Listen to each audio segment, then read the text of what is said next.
Welcome back, Knowledge Seekers. Today we are hitting up our first book review, and it is about The Emotion Code by Dr. Bradley Nelson.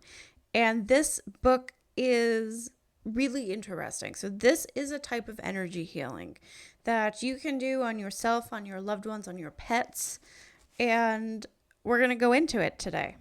But first, I want to tell you a little bit about the author, Dr. Bradley Nelson. So, he has 4 books. I was a little unclear of the publication of 2 of them, but he's got the Emotion Code, which is this book, the Body Code, which is a different system connected to the Emotion Code. He's got the Heart Code, which I think is out for publication. It might be out for pre-order. I saw different things. And then he is currently working on his 4th book, The Belief Code, which I don't think is yet out for publication. Just double check me on that. But he is a holistic chiropractor, physician, and he's a medical intuitive. And he is one of the foremost experts in the emerging fields of bioenergetic medicine and energy psychology.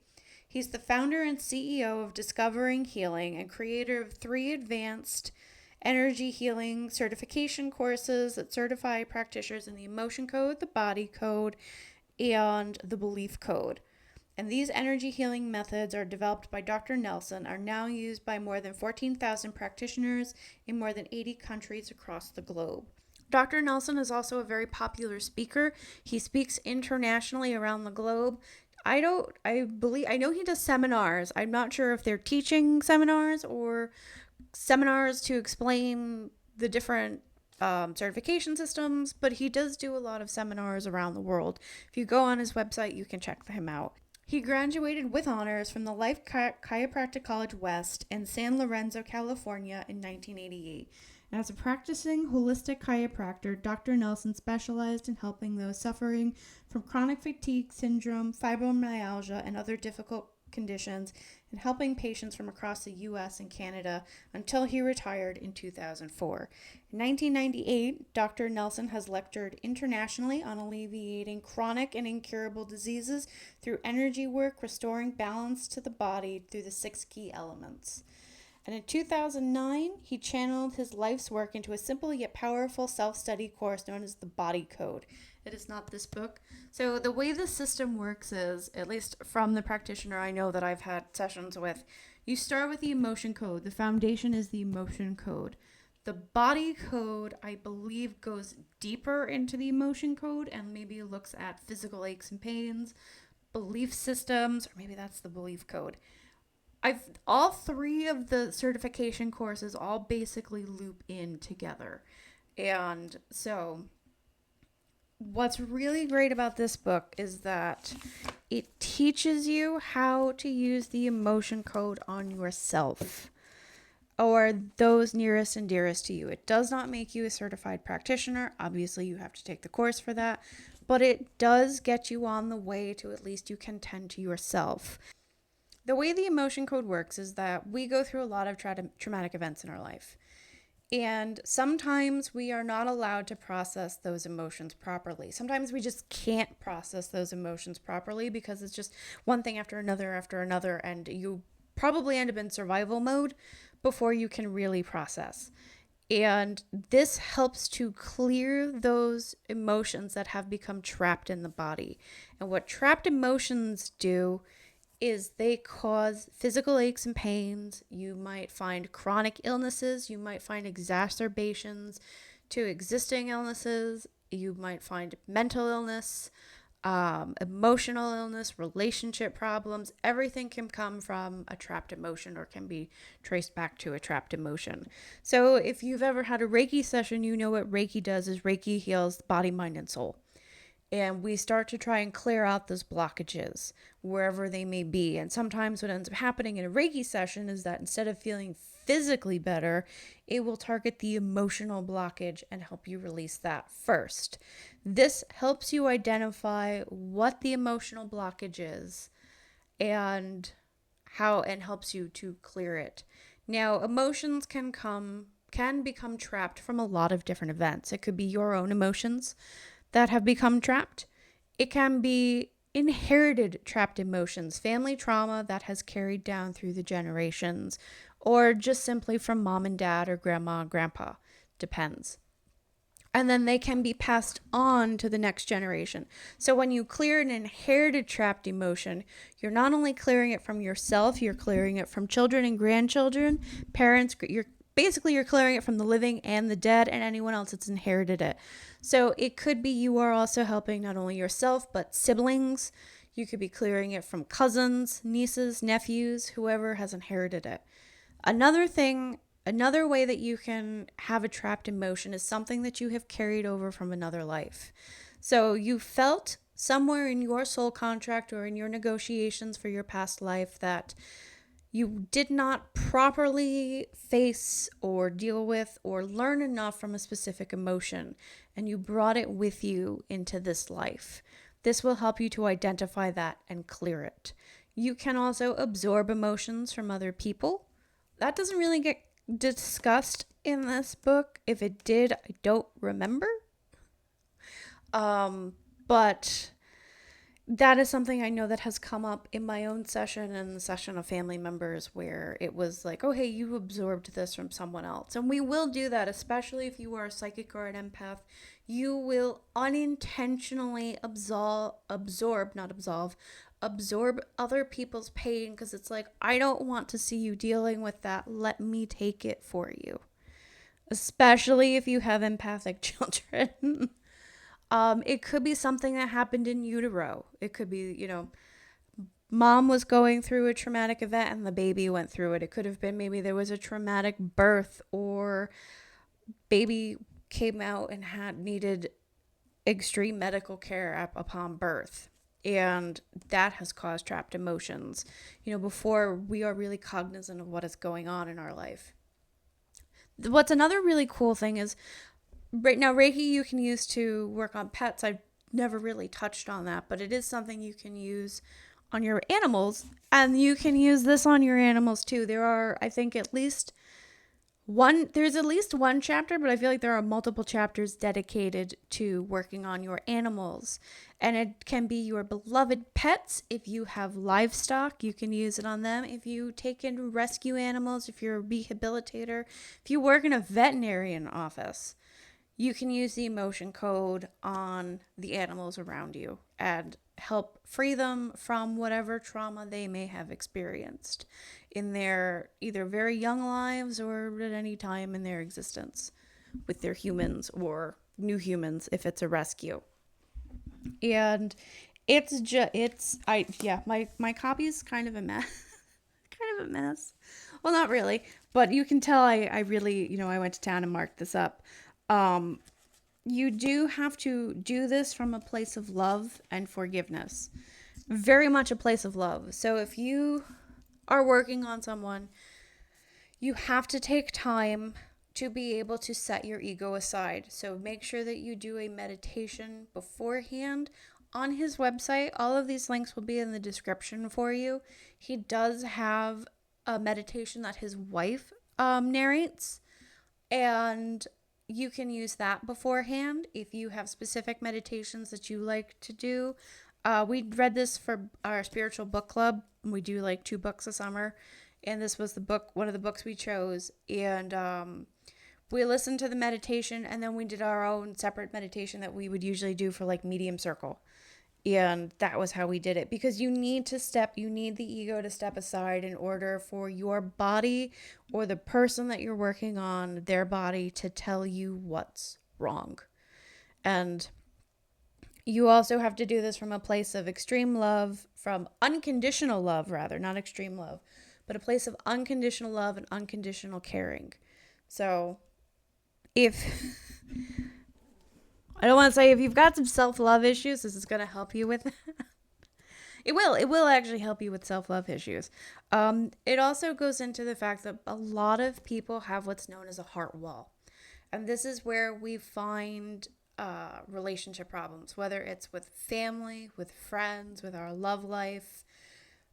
We go through things in our life that just become trapped in the heart. And as to protect ourselves, because the heart is the most sensitive chakra and probably the most sensitive organ, we build walls to protect ourselves. And what the heart wall is it is a base. It's exactly what it is it's a fortress to protect the heart from being hurt again, and to improve relationships and to allow love to go back and forth freely.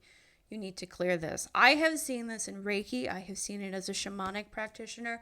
I have in shamanism, a lot of times it's really fascinating. I will see it represented as a block of ice, or brambles or vines, where there is so much going on in this area where you're just constantly trying to pull it out. And you can probably clear a heart wall through other energetic healing modalities, or they all work in tandem, basically, is another way you can look at it. So, but that is something that I would assume probably the majority of the population has. I think we all have some kind of heart wall, and this, by clearing it, it will help you to better your relationships, especially if it's inherited emotions and you've noticed that maybe the men or women in the family tend to be pretty stoic, or there's always some kind of dysfunction in a relationship that just seems to carry through. Not every person will inherit the same emotions. And when you clear them, so like say you're clearing them from yourself and you're married and you have kids. You are only clearing the inherited emotions from your side. So either your spouse or your child will have to go and see what needs to be cleared out from the other side. Just saying. I was thinking about that because one of the women I was working on, I was clearing trapped emotions for her that came from her family. And I'm like, this is great. But if there's any trapped emotions from her husband's side, then they're still there. And what's really nice is you get flowcharts. Where does it go? So this is the heart wall flowchart, but I'll show you what it is. So I might have to take a picture of this for better viewing purposes. Well, we'll see what happens. If I do, editor me will put it in. So here's the emotion code chart. It's 6 rows and 2 columns of a series of emotions that everything can more or less be traced back to. And then this is the heart wall flow chart. So you would go through these questions if you were trying to clear a heart wall. There is also a glossary of emotions if you want kind of clarification to understand what the emotions are. So they have anger, abandonment, physical abandonment, emotional abandonment, anxiety, betrayal, bitterness, blaming, conflict, confusion, creative insecurity, crying, defensiveness, depression, despair, discouragement, disgust, dread, effort unreceived, failure, fear, forlorn, frustration, grief, guilt, hatred, heartache, helplessness, hopelessness, horror, humiliation, indecisiveness, insecurity, jealousy, lack of control, lack of self-control, or lack of control over circumstances, longing, lost, physically lost, emotionally lost, love unreceived, low self-esteem, lust, nervousness, overjoy, overwhelm, panic, peeved, pride, rejection, resentment, sadness, self-abuse, abusing the self emotionally, abusing the self physically, shame, shock, sorrow, stubbornness, taken for granted, terror, unsupported, unworthy, vulnerable, wishy-washy, worry, worthlessness. And he does give you some kind of emotion code research. There's a whole bibliography in the back. And those are the emotions that generally will get cleared. They do a thing that is called muscle testing. And muscle testing is how the practitioner decides where. So, do you have a trapped emotion? Yes or no? Are there any emotions willing to be released right now? Like, can we clear them? Column A, column B, you can find out where it is. You can find out what type of emotion it is. They'll ask, like, do we need to know more about this emotion? Hold on. I'm like trying to, it's a lot of steps. You do need to have a paper and pencil handy when you do this. The woman I know that is a certified practitioner has a chart that she types into, and then she sends it to you after your session. and with all this information, what's been cleared. Now, the book talks about clearing a couple of emotions here or there. If you do go to a certified practitioner, figure at least a half hour to an hour long session. If you need to tap out, because this will happen, I saw it happen twice. If it is too emotional, some people just tap out and like I can't do anymore. And that's fine. It just means that whatever you're going through is just it's emotional. It is very emotional. There is also kind of a physical reaction. You may feel feverish. My first one was like a mini session. It was 15 minutes. I felt like had a fever, like I was coming down with a cold. I passed out and slept for I think an hour or two afterwards, and then I felt better. I was a little groggy because I think I had fallen into a deep sleep, but I was great. This is one of those sessions where sometimes the pain gets worse before it gets better. I had this happen as well. I forgot what the emotions were, which is probably good, but hip pain. The next day, my hip was like I could not get comfortable, and I thankfully I have a standing desk, so I was like up down. I just could not get comfortable. I finally had to cave and like take Motrin, but so sometimes you will be in situations where the pain gets worse for a day or so afterwards, and then it's gone. It's just gone. It may flare up like with actual muscle pain, or if there is something else that's trying to work its way out. So you will find out where the emotion is trapped in the body, or you can try and find out. I know the way the woman I worked with is you give her a list of 3 or 4 things that you want to clear, and she'll figure out where do we need to focus today. If you are doing this on yourself and you're like, I want to see if I have any trapped emotions connected to this back pain, this knee pain, to my anxiety, to my depression, to what else? To my ADD, to whatever it is, you can see if there's any trapped emotions and you can clear them. You can see if you have a heart wall. The other thing is that I do want to make clear is just because you cleared a trapped emotion once doesn't mean it's not trapped in the body in other places. So you can clear the personal experience. I have had the trapped emotion of grief cleared probably 5 or 6 times, either from inherited emotions or my own trapped emotions. Just because it's cleared once from an area doesn't mean you don't still have that, because depending on your age, you've gone through a lot of things and you probably have experienced a lot of grief, loss, humiliation, unrequited love, rejection, whatever. So just because, you could have rejection dating back to the age of 20, and you could have experienced rejection again at the age of 50, and then you could have an inherited trapped emotion of rejection from one of your parents or one of your grandparents. So just because the recent one from your 50s is cleared does not mean the other 2 are cleared. They also have to be cleared. So I don't want you to think that just because you clear one trapped emotion of whatever it is, oh, it's gone. It's gone from that location, yes, but it is also quite possible that you could have it in another location.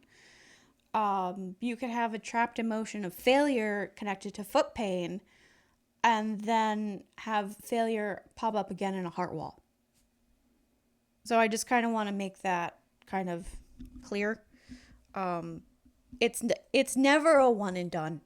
Doesn't matter what healing modality you do, it's never a one and done. There's always something else that can be healed. There's always something else that can be cleared. Let me see. I didn't really take notes on this because I read it and the reason why you want to make sure you do a meditation beforehand is you do this thing called muscle testing. And some people can do the sway test, and it's where you talk to your subconscious and you ask, you want to verify where things are. So, and you want to verify as a yes or a no. If you've ever done the sway test, then you know it's you either rock backwards for no and forwards for yes. Just you have to do the go through it and just clarify.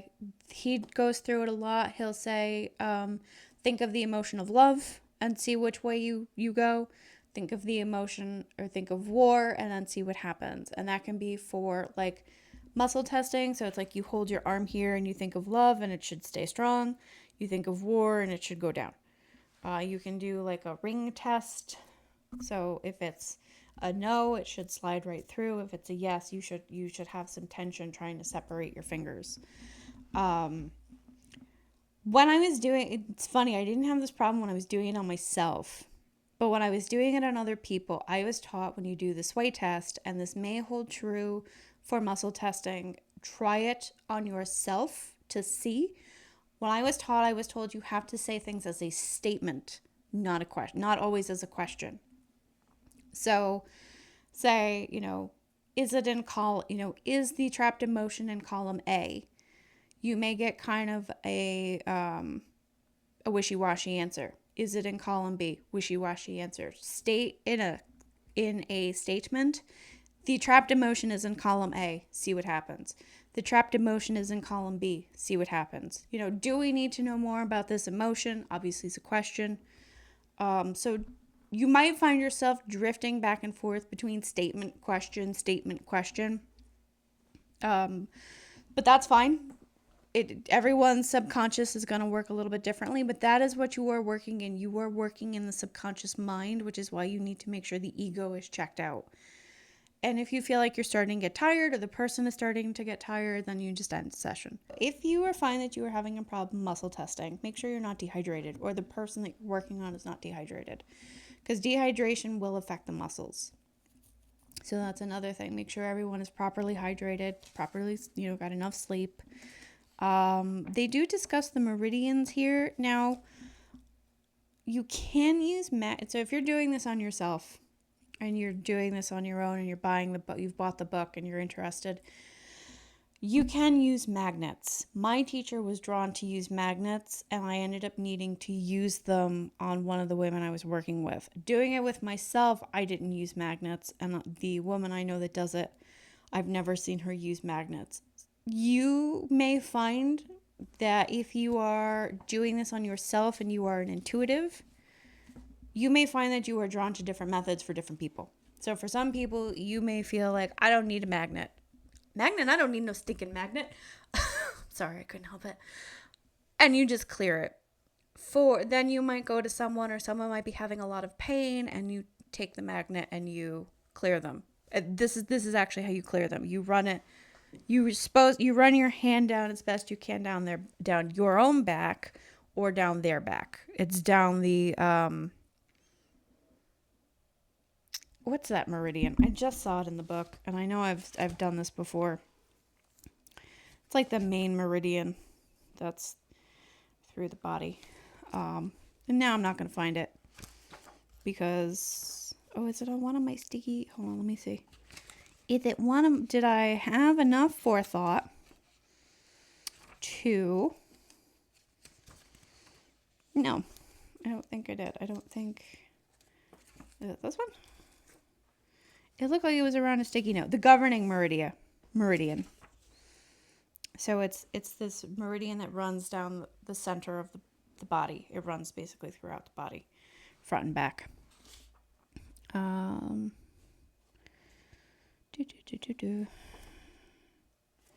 What I actually like is in the beginning. Where'd it go? I just had it on one of my Post-its. There is actually a list of emotions that this will clear, or physical ailments rather, that this can help with. I feel like this is just the tip of the iceberg. It could really be used for a lot of other things, and the book is filled with examples. Chapter 5 is really where it tells you how to use the emotion code. It's filled with examples. It's filled with anecdotal stories that explain it. He does occasionally repeat things, but it's for the sake of just kind of hammering things home. He explains how to do proxies, how to do distant work. So if your child is away at college and they call you up and they're like, Mom, Grandma, Auntie, Dad, Uncle, I need help, I'm in pain. It tells you how to do proxy work, or distance work, which a lot of energy healing can be done through. So it's really great that way. It really gives you a lot of information, and it really details how to use the emotion code just to live a better life and to fulfill the dreams that maybe you thought you were unable to fulfill because you felt stuck for years, or you want to better your relationships with your family, you want to help your aging family members get better, and they won't let you work on them. So by clearing your own inherited trapped emotions, you are working toward helping them. The other thing is you actually have, this is probably one of the most important things I could say. I'm sorry I didn't say it sooner in the video. You have to be willing to release the emotions. I did this on my dad. I kind of bum rushed him in the sense that he was just in pain, and I was like, we're just gonna do it. If the person is not willing to give up those trapped emotions, there's nothing you can do. If they're not ready to heal, then address it at another time. If they're just emotionally tapped out, address it at another time. But you're not going to do this all in an hour session and clear everything, unless it's a very young child, I think. But even then, he's talked about children that he's worked on and saw them for multiple sessions. So just bear that in mind. And, if you only want to release a couple at a time, that's fine. If you want to try and do a whole bunch at a time, that's fine. Just allow yourself a little longer to heal and to really let your body adjust. And also give yourself a grace period. Just because you have cleared these emotions, especially if it's about a belief system, especially if it's connected to an emotional issue, a deeply rooted emotional issue, it might take a little bit for it to not only to clear, but for you to sense the difference. And it might be like, oh, a light just goes on, and all of a sudden you're like, oh, I'm going to do that thing that I've been putting off. Yeah, we're going to go do that. And never look back.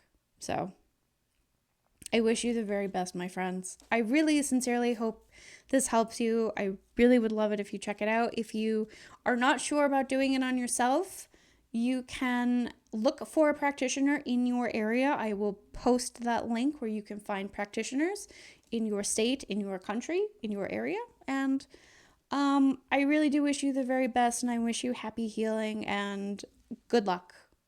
And I'll see you again soon, friends. Bye.